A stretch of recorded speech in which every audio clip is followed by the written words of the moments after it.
Jake paddled steadily across the calm lake. His boat moved like a bird on water, smooth and quiet. Behind him, the shore with the failed alien cadets grew smaller. Ahead, the far shore was still just a thin line in the distance. The bark boat felt alive under him. With each paddle stroke, he could feel the hull flex slightly, absorbing the force and transferring it into forward motion. The curved bottom cut through the water with hardly any resistance.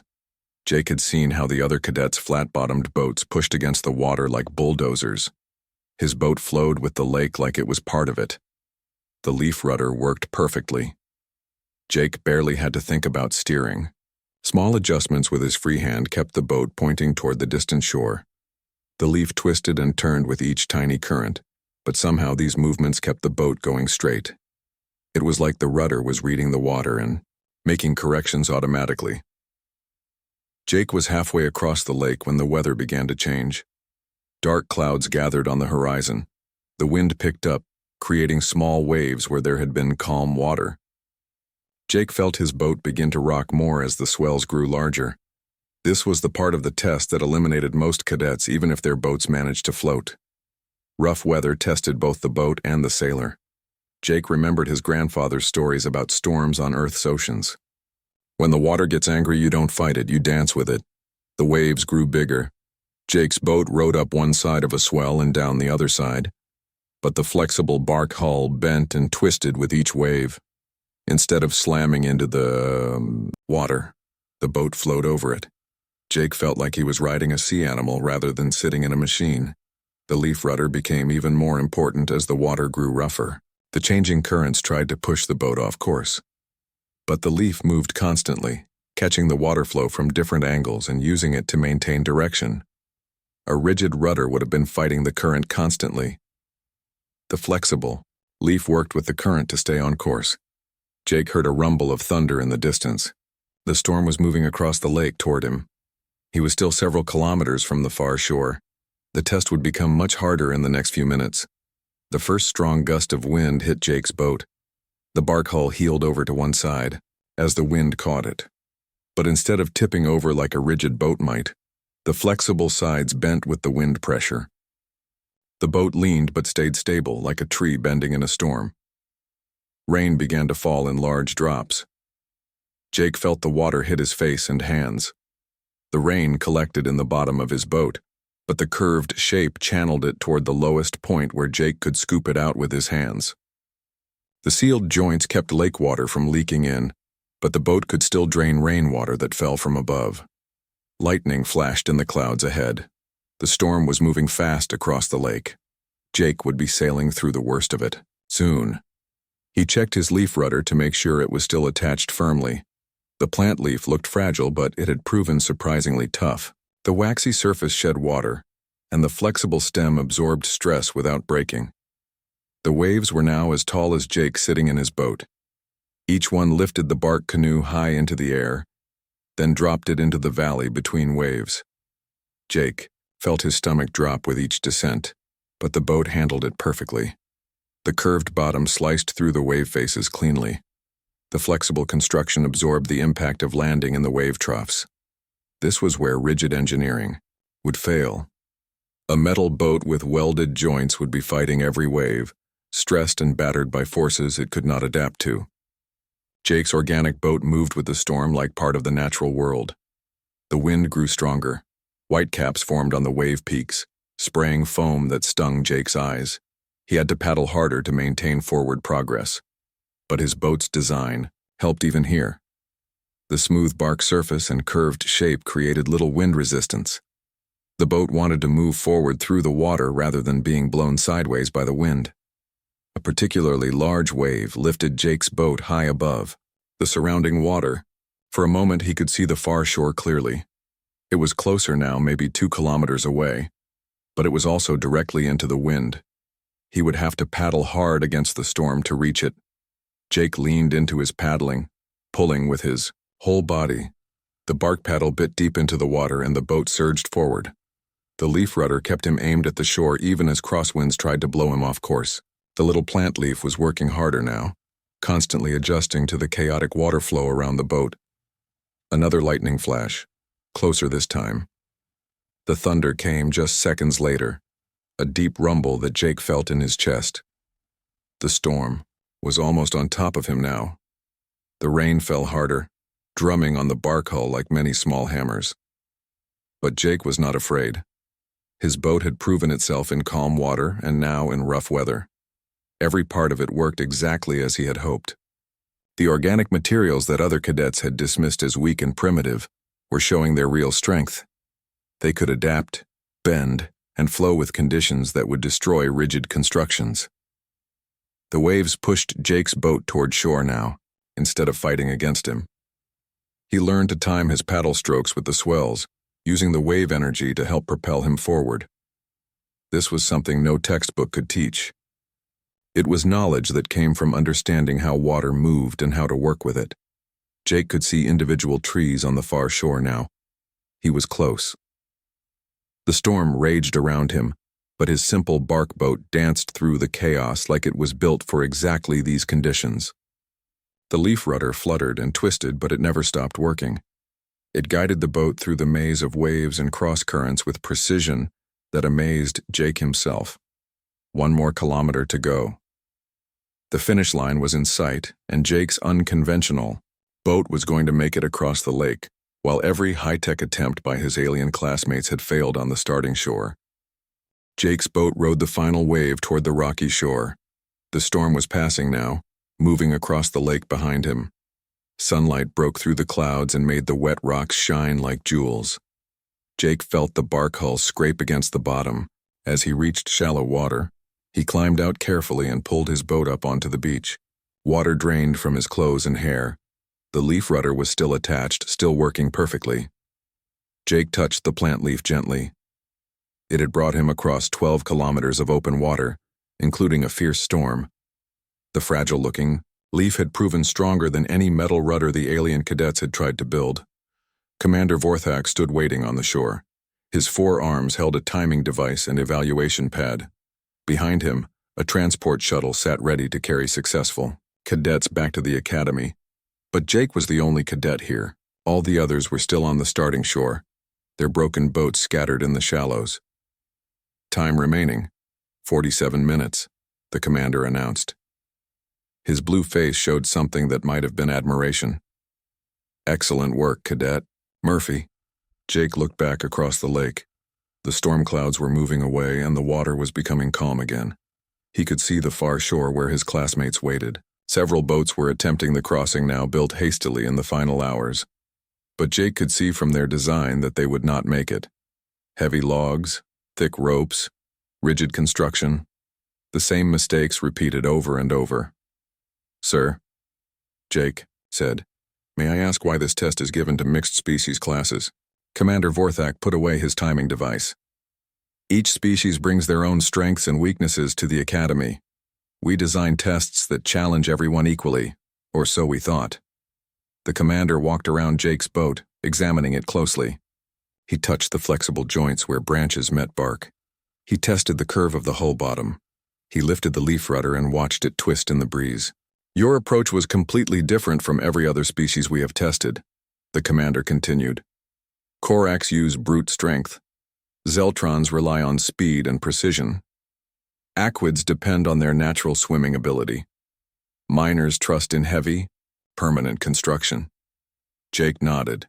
He had watched each species try to use their evolved advantages, but those same advantages had become limitations when faced with an unfamiliar challenge. "Humans appear to use adaptation as their primary advantage," the commander said. "You did not rely on superior strength, speed, or natural aquatic ability. Instead, you studied the problem and developed a completely new solution." More transport shuttles were arriving at the far shore. Jake could see them loading cadets who had failed the test. In a few hours, those cadets would be back at the academy preparing to repeat the entire semester. "Sir, permission to speak freely?" Jake asked. "Granted. I think my classmates failed because they tried to build what they knew instead of what they needed. Corax build everything heavy and strong because that works on their world. Zeltrons build everything fast and light because that works for them. But this lake needed something different." Commander Vorthak made notes on his pad. "Explain further." Jake pointed to his boat.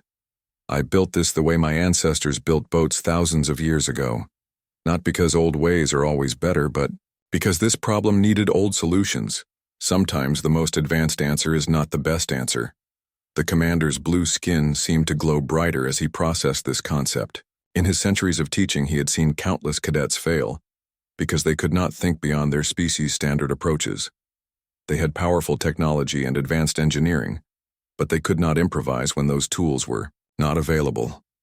"Your leaf rudder," the commander said, touching the plant gently. "This should not work according to standard naval engineering principles." Jake smiled. "It works because it does not fight the water, sir. It uses the water's own force to help steer. My grandfather called it going with the flow instead of against it."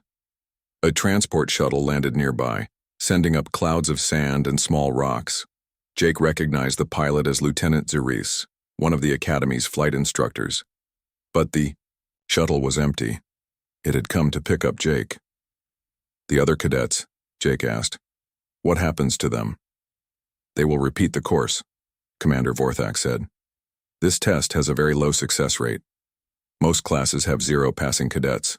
Some have 1 or 2. You are the first to cross during a storm." Jake felt sorry for his classmates. They were smart and skilled in their own ways. They had just never learned to think like humans, but maybe that could change. "Sir, could I make a suggestion?"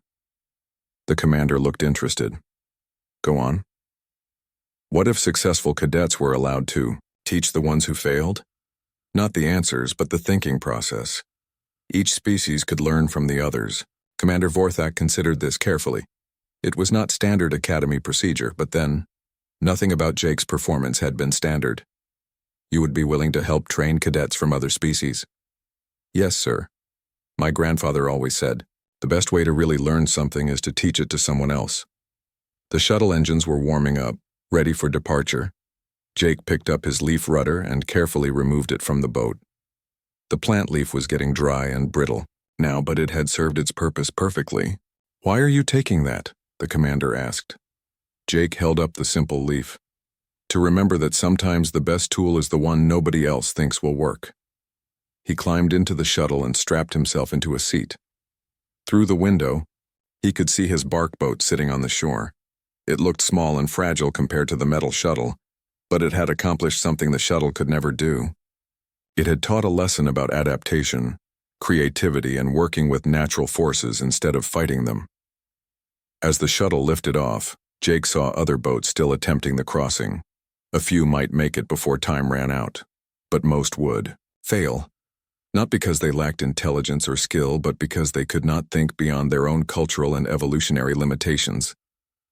The shuttle turned toward the Academy, leaving the lake behind. Jake pressed the dried leaf carefully between the pages of his cadet manual. It would crumble eventually, but the lesson it represented would last much longer. Back at the Academy, word of Jake's success would spread quickly. Other instructors would want to know how a human cadet had solved a problem that challenged the best engineering minds of dozens of species. The simple answer was that sometimes the most sophisticated solution was also the most primitive one. Sometimes going back to basics was the most advanced thinking of all. The shuttle climbed higher into the atmosphere, carrying Jake back to continue his studies. But he had already learned the most important lesson the Academy could teach. In a galaxy full of advanced civilizations, the ability to adapt and improvise was humanity's greatest strength. Jake Morrison stepped off the transport ship and felt the heat hit him like a wall. The desert planet Zarian 7 stretched out in front of him, nothing but red sand and rocks under 2 burning suns. The air shimmered with heat waves, and the ground looked like it could cook an egg in seconds. He was 22 years old and had come here from Earth as part of something called the Galactic Academic Consortium. It was the first time different alien species had tried to study together. Jake was a geology student from Arizona State University, and he knew about hot places. But this planet made Arizona look cool. Around him, other students were getting off different ships. Jake had never seen real aliens before, and he tried not to stare. There was a tall, blue creature with what looked like crystal skin. Her name was Zethara, and she came from an ice planet called Cryos Prime. Every few minutes she would shiver even in the burning heat. Next to her stood Veltar, who looked like a cross between a fish and a person. His skin was always wet, and he kept touching a small device that sprayed water on him. He came from a planet that was all ocean. Jake could see that Veltar was already having trouble breathing the dry air. Then there was Quindal, a thin creature, with bones that looked like they might break if he moved too fast. His planet had very little gravity, so everything here felt too heavy for him. He walked slowly and carefully, like an old man. There were 8 other alien students from different worlds. Each one looked uncomfortable in some way. Some were too hot, some were too cold, and others seemed to have trouble with the air or the gravity. A large alien in a professor's robe walked up to them. This was Professor Kovacs from Centauri Academy. He had rough gray skin and 4 arms. His voice was deep when he spoke. "Welcome to Zarian 7, students. This planet will test everything you know about survival. The temperature here reaches 140 degrees during the day and drops to near freezing at night. The air is dry, the gravity is strong, and there is very little water." Jake nodded. It sounded a lot like Death Valley back home, where he had gone camping with his grandfather many times. Professor Kovacs continued. "Each of you will receive a climate control suit. These suits cost more than most people make in a year. They will keep you alive by controlling your temperature, giving you the right air to breathe, and even feeding you nutrients if needed." A group of alien workers brought out the suits. They looked like spacesuits, but more advanced. The suits had small computers on them, fans, cooling systems, and tanks of different gases. Jake watched as each alien student put on their suit and immediately looked more comfortable. When Jake got his suit, he put it on but felt strange. The suit was heavy and bulky. He was used to light clothes and a hat when he worked in hot places. The suit made him feel trapped, like he was wearing a thick winter coat in summer. "The suit will do everything for you," Professor Kovacs explained. "It reads your body and adjusts automatically. You don't need to think about temperature, air, or even water. The suit handles it all." Jake looked around at the other students. They all seemed happy with their suits. Zethara had stopped shivering. Veltar was breathing easily. Quindal was standing up straighter. The suits were working perfectly for them. But Jake felt hot and sweaty inside his suit. He was used to his body handling the heat naturally. Back in Arizona, he would wear light clothes, drink water, and find shade when he needed it. His grandfather had taught him that the human body was good at dealing with heat if you knew how to help it. "We will spend 1 week here," Professor Kovacs said. "You will learn how different species survive in extreme conditions. This planet has been chosen because it tests many different survival skills at once." The group walked toward their base camp. It was a collection of small buildings and tents set up near some large rocks. The buildings had machines that made cool air and clean water. Everything looked very high-tech and expensive.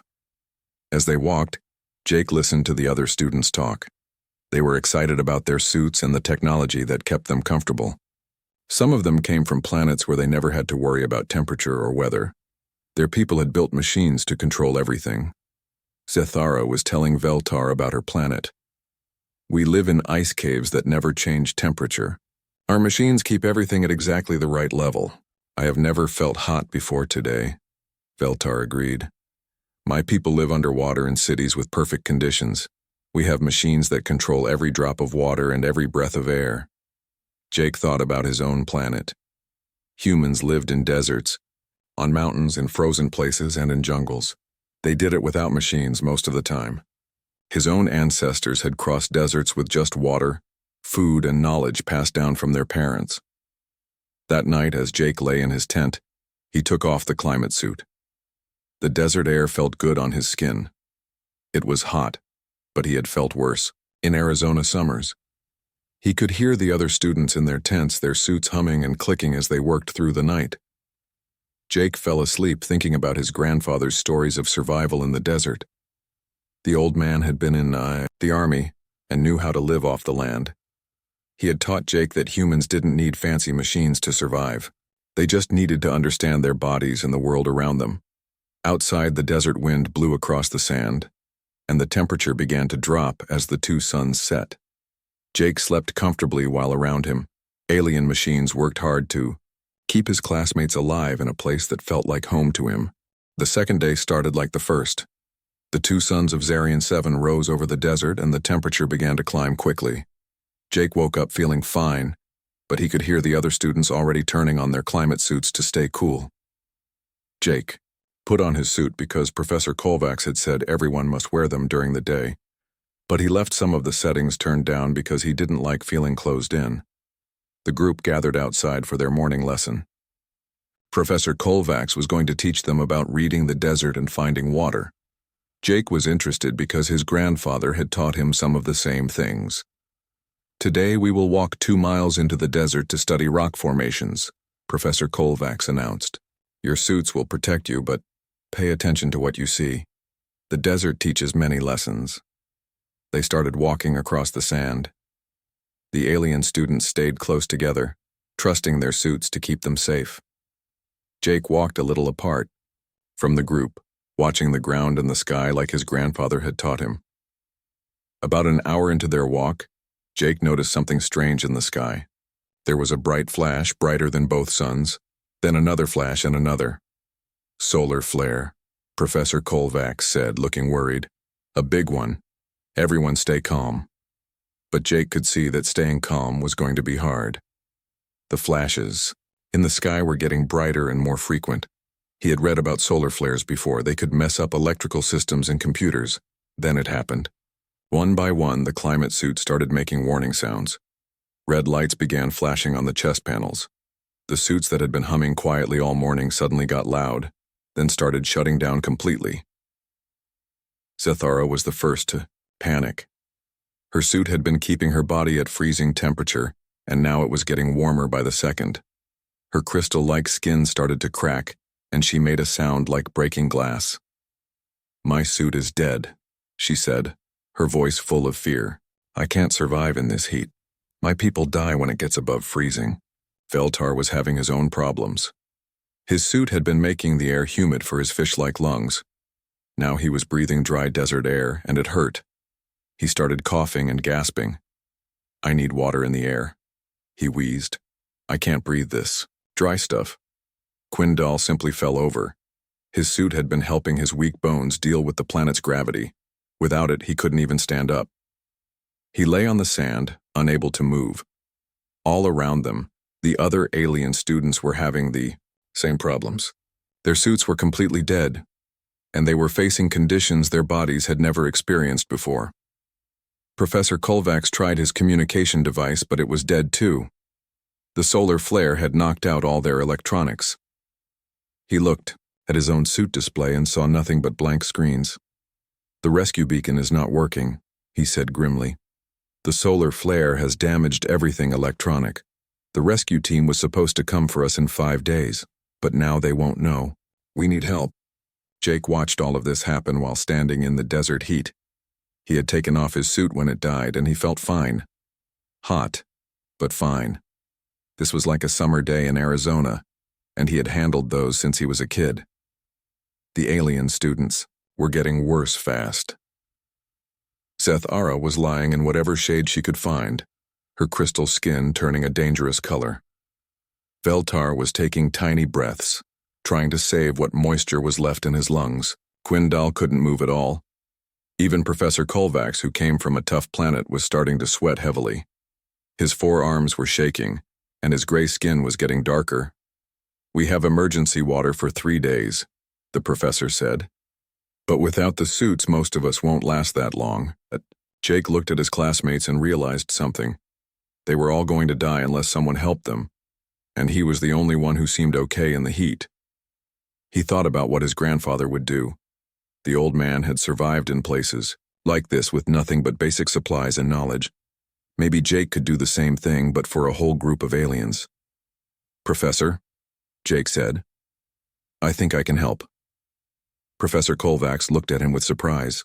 You are just a student from a primitive planet. What can you do that our technology cannot? Jake didn't get angry at being called primitive. He had heard aliens say that about humans before. Instead, he knelt down next to their water supplies and started looking through the broken pieces of the climate suits. My planet isn't primitive, Jake said calmly. We just learned to survive differently. We used our bodies and our brains instead of machines. He found some cloth from the suit padding and soaked it in water. Then he draped it over Zethara's crystal skin. The water evaporated in the heat, cooling her down. "How does that feel?" he asked. Zethara stopped making the breaking glass sound. "Better," she whispered. "Much better." Jake soaked another piece of cloth and held it over Veltar's mouth and nose. "Breathe through this, it will make the air more humid." Veltar tried it and immediately started breathing easier. For Quindal, Jake used pieces of the metal suit frames to make a simple support structure. It wasn't as good as the gravity compensator, but it helped Quindal sit up.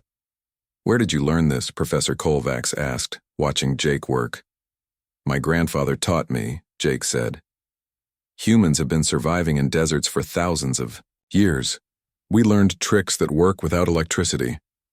The other alien students were watching too. They had never seen survival techniques that didn't involve machines. To them, Jake's methods looked like magic. Jake looked at the group and realized this was just the beginning. They had 5 days until rescue, and he was going to have to keep 11 aliens alive in a desert that would kill them without help. But as he looked at the results of his first attempts, he felt confident. The techniques his grandfather had taught him were already working. Zethara was cooler, Veltar was breathing, and Quindal was sitting up. "We're going to make it," Jake said. "But everyone needs to listen to me and do exactly what I say." Professor Kovacs looked at the young human, student with new respect. Maybe primitive wasn't the right word after all. Jake knew he had to act fast. The desert heat was getting worse as the two suns climbed higher in the sky. His alien classmates were suffering more each minute, and their emergency water wouldn't last long if he didn't use it smart. "First thing we need is better shade," Jake said, looking around at the scattered pieces of broken climate suits. "These suits have reflective material inside them. We can use that." He started pulling apart the suits, finding shiny metal sheets and fabric. The other students watched him work, too weak to help much but curious about what he was doing. Jake's grandfather had taught him that in the desert, shade was like gold. But it wasn't just about getting out of the sun. It was about creating the right kind of shade that would keep cool air trapped underneath. "Help me collect rocks," Jake told Professor Kovacs, who was still able to move around. "We need to build supports." Together, they gathered rocks and used pieces of the broken suits to create a large shelter. Jake angled the reflective material so it would bounce the sunlight away while trapping cooler air underneath. When they were done, the temperature under the shelter was 20 degrees cooler than outside. The alien students crawled into the shade and immediately felt better, but Jake wasn't done. Zethara was still too hot, even in the shade. Her crystal skin needed to be much cooler than the others. "I need to dig," Jake said, and started scooping sand with his hands and pieces of metal from the suits. "What are you doing?" Zethara asked weakly. "Making you a cool spot," Jake replied. "Sand holds the heat on top, but underneath it's cooler. My grandfather taught me this trick." He dug a shallow hole about 2 feet deep and lined it with the most reflective material he could find. Then he had Zethara lie down in it and covered the top with more reflective sheets, leaving just enough space for air. The temperature in Zethara's hole was 30 degrees cooler than outside. She stopped shivering from the heat and began to look better.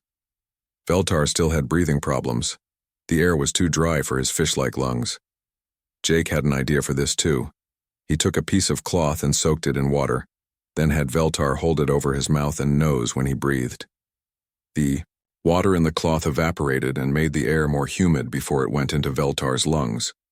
"This is amazing," Veltar said, breathing much easier. "How did you know this would work?" "Humans sweat to cool down," Jake explained. "When water evaporates, it makes things cooler and more humid. It's basic physics, but it works without machines." Quindal's problem was different. His weak bones couldn't handle the planet's gravity without help. Jake couldn't change gravity, but he could help Quindal's body deal with it better. Using metal pieces from the suits, Jake built a simple frame that went around Quindal's chest and back. It wasn't as good as the gravity compensator, but it supported his bones enough that he could sit up and move around a little. "It's like a primitive exoskeleton," Professor Kovacs observed, watching Jake work. "Sometimes simple is better," Jake said. "This won't break when the power goes out." The other alien students had various problems, and Jake worked on each one. For the student from a high-pressure planet, he used tight wrappings to help his body adjust. For the one from a low-oxygen world, he showed breathing exercises that would help her use oxygen more efficiently, but water was still going to be a problem. They had 3 days' worth for 11 people, but in this heat they would need more. Jake started looking at the rock formations around them. His geology classes and his grandfather's desert training both told him the same thing. There might be water here if he knew where to look. See those rocks over there? Jake pointed to a formation about 100 yards away. The way they're stacked and the color of the sand around them tells me there might be moisture underground. Professor Kovacs looked doubtful. Our instruments would have detected water. Your instruments are all broken, Jake reminded him. But humans have been finding water without machines for thousands of years. Jake walked over to the rocks and started digging in a specific spot. He was looking for certain types of sand and rock that held moisture. After about an hour of digging, with his hands and pieces of metal, he hit damp sand. It wasn't a lot of water, but it was something. By digging several small holes and letting them fill up slowly, Jake was able to add to their water supply. How did you know where to dig? One of the other students asked.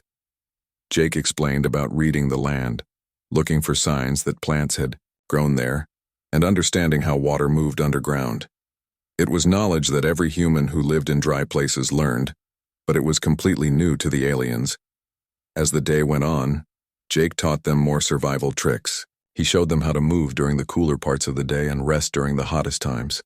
He explained how to position their bodies to stay cool and how to breathe in ways that saved moisture. Your planet must be very dangerous, Zethara said from her cool hole in the ground.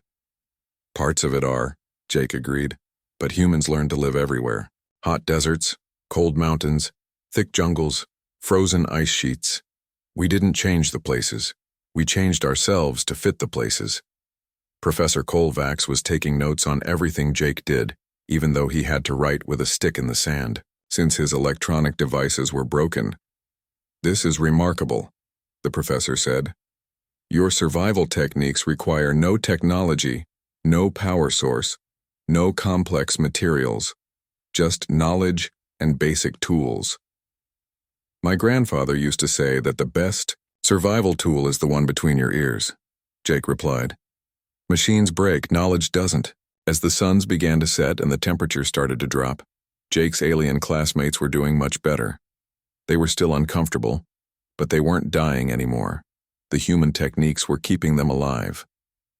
That night, as the desert grew cold, Jake showed them how to use the same reflective materials to trap body heat instead of reflecting it away. He taught them to huddle together in specific ways that shared warmth without wasting energy. We're going to make it, Jake said confidently. 4 more days and we'll be rescued. The alien students looked at their human classmate with new eyes. What they had thought was primitive was actually sophisticated in ways they had never imagined. Jake's people had learned to survive using nothing but their bodies, their brains, and knowledge passed down from their ancestors. As they settled in for the night, Professor Kovacs made a note in the sand. Human survival techniques. Advanced technology disguised as primitive knowledge.